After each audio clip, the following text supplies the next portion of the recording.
The streets of Tokyo on a weekend are always packed with shoppers, millions of them.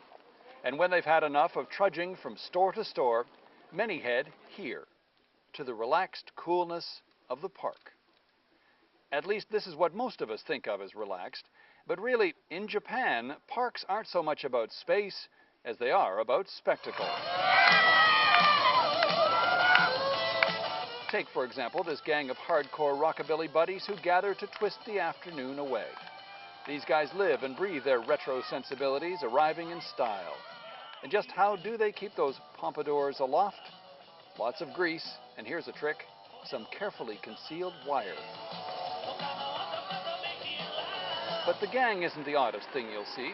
This elderly Japanese gentleman getting in touch with his inner schoolgirl is pleased to pose for pictures with passers-by. I wish that they had it in the United States. It'd be a lot of fun, you know, just an excuse to go dress up and have fun on the weekends, other than to just go see a movie or just, you know, go to another bar. It's really not so much a walk in the park as it is a day at the circus. Many young Japanese musicians hope to get a break by performing here. The sets are strictly timed to make sure everyone gets a chance. There are scores of bands that perform about 20 meters apart. Somehow, it all works.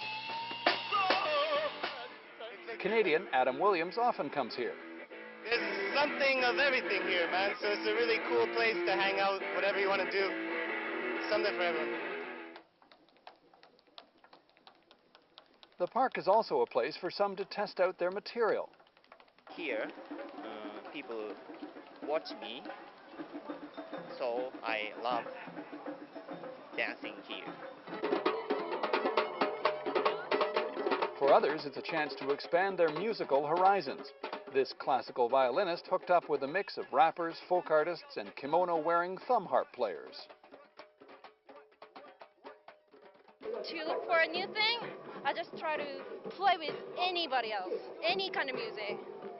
The park lets you do that. Yeah, because here, everybody are so open-minded. It's also a place to find freedom that even non-Japanese can't find at home.